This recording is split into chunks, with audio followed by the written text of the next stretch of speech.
Imagine you walk into the biggest, shiniest casino in the world.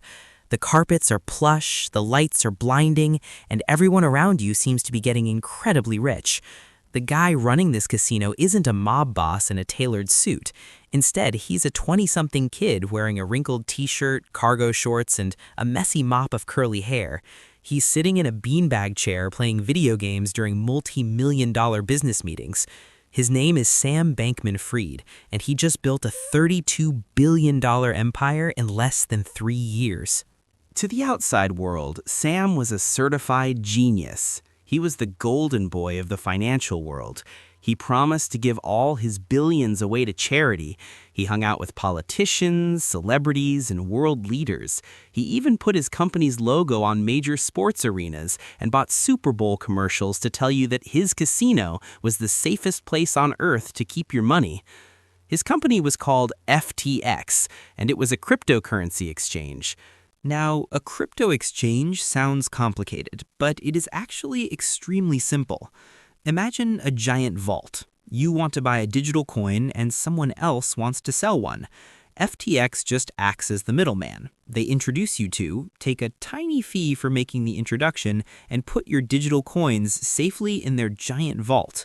They don't invest your money, they don't gamble your money. Your money just sits there completely safe, waiting for you to come back and take it out whenever you want.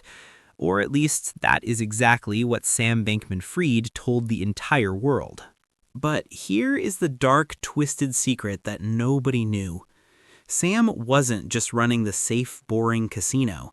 He also owned a group of high-stakes, reckless gamblers who played at that exact same casino.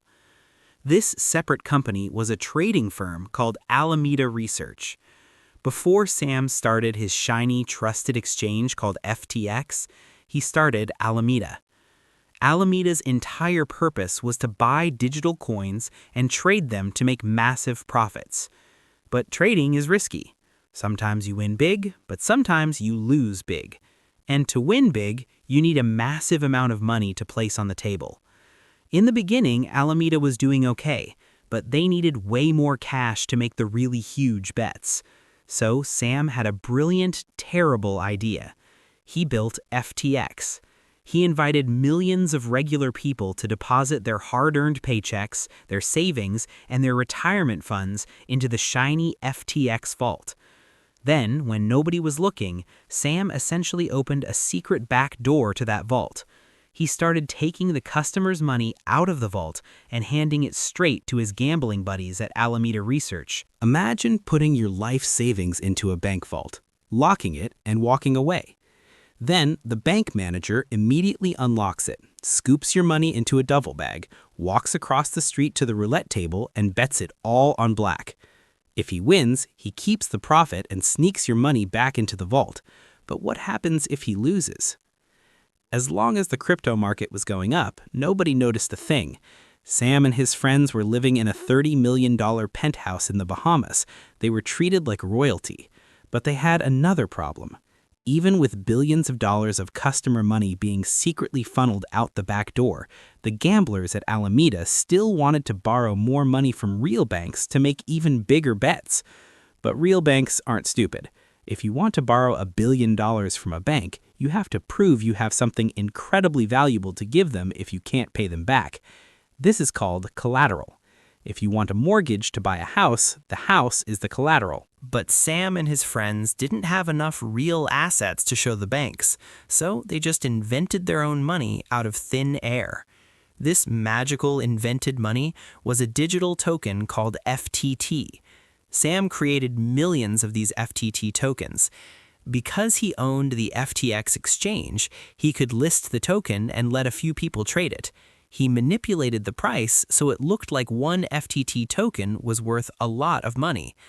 Then Sam and his gamblers walked into the real world, went to massive financial institutions, and showed them a giant digital wallet filled with billions of dollars worth of FTT tokens.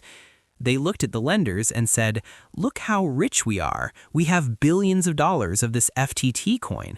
Can we borrow some real dollars now?" And the lenders, blinded by the hype and the magazine covers calling Sam a genius, actually said yes. They gave Sam real hard cash and accepted the completely made-up monopoly money as a guarantee. It was the ultimate infinite money glitch. Invent a coin, pretend it's valuable, and use it to borrow actual dollars to gamble with. By early 2022, Sam Bankman-Fried was on top of the world. He was hailed as the next Warren Buffett. Politicians loved him because he donated tens of millions of dollars to their campaigns. The media loved him because he wore messy clothes and talked about saving the world. But the foundation of his entire $32 billion empire was built entirely on a mountain of lies, secret backdoors, and imaginary monopoly money. Then the music stopped. The entire crypto market started to crash. The prices of digital coins began dropping like a stone. When markets crash, gamblers lose money, and Alameda Research lost a staggering, mind-boggling amount of money. The bets they had placed using the secret money stolen from the FTX vault were wiped out. Suddenly, there was a massive $8 billion hole in the FTX vault. The money was simply gone, evaporated. The report hit the internet, and the financial world stopped dead in its tracks. The smartest people in the room finally realized the trick. They realized that Sam's giant gambling firm wasn't actually rich. It was just holding billions of dollars of a coin that Sam himself had invented. And if Alameda was built on fake money, what did that mean for the billions of dollars of real customer money sitting in the FTX vault? Panic began to bubble under the surface, but it wasn't a full explosion yet. It needed a spark, and that spark was provided by Sam's biggest rival. The CEO of a competing crypto exchange called Binance, a man known as CZ, was watching this all unfold. He owned a massive pile of FTT tokens himself. When he read the leaked article and realized that Sam's empire was essentially an illusion, CZ decided to protect himself. He went on Twitter, and to his millions of followers, he announced that he was going to sell all of his FTT tokens. He didn't say it was because Sam was a fraud, but the message was loud and clear. The biggest player in the game was rushing for the exit. When CZ sent that tweet, it caused a massive psychological earthquake. Regular people all over the world, the people who had deposited their paychecks and life savings into FTX, completely panicked. This caused what is known in finance as a bank run. Imagine 100 people put their money in a bank. The bank only keeps $10 in the register and loans the rest out. If one person comes to get their money, it's fine. But if all 100 people show up at the exact same time screaming for their cash, the bank collapses. Millions of users logged onto FTX at the exact same time and furiously clicked the withdraw button. They wanted their digital coins and they wanted their dollars out of the vault. Sam tried to calm everyone down. He went on Twitter and explicitly typed out the words, "FTX is fine, assets are fine." He promised that they had enough money to pay everyone back. But behind the scenes, the vault was bone dry. Within a matter of hours, billions of dollars were being drained from the exchange. Sam and his friends watched their computer screens in horror as the money rushed out the door. The monopoly money, the FTT token, plummeted in value. The collateral was worthless. The lenders wanted their money back. The customers wanted their money back. And there was absolutely nothing left to give them. Then, on a Tuesday morning, the ultimate nightmare became reality. Customers logging into the FTX app were greeted with a cold, terrifying message. Withdrawals have been paused. The doors to the casino were locked. The game was over. If your money was inside, it was gone. In less than a week, Sam Bankman-Fried went from being a $32 billion golden boy, the savior of the financial world, to a man with an empire worth absolutely nothing. The company filed for bankruptcy. The executives who lived in the plush Bahamian penthouse turned on each other, rushing to confess to the authorities to save themselves. Investigators pried open the books and found a level of chaotic mismanagement that defied belief. There were no accountants. Expenses were approved with emojis on chat apps.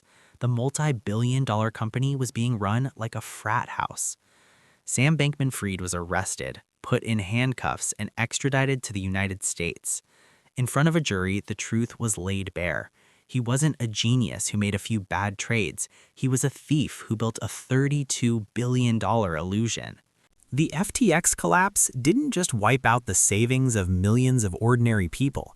It destroyed the fundamental illusion of trust in the digital age. It proved that no matter how many politicians you pay off, no matter how many sports stadiums bear your name, and no matter how loudly you proclaim your own genius, math always wins in the end. A casino built on stolen money and fake tokens will always, eventually, come crashing down.